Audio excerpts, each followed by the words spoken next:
Hello guys, Andrew here. Welcome back to Drew Tutorial. And in this video, I'm going to show you how to create a folder in Canva.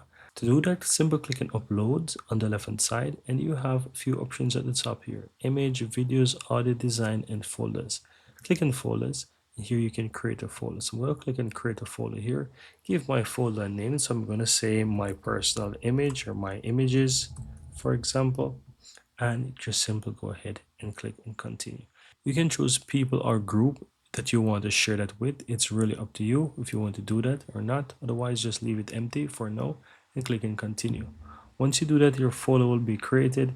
And the next time you want to do any kind of upload, just simply open up your image and you can simply upload directly to this folder. So let's say I want to upload something to this folder. You can go ahead and click on upload files and simply add a file within that folder. And that's it. Very easy and very simple. So now the image is uploaded directly into my folder. This is going to help you to keep your uploads to Canva organized, whether that's a video, whether that's a photo. It's going to keep it organized for you. And that's it. Very easy and very simple.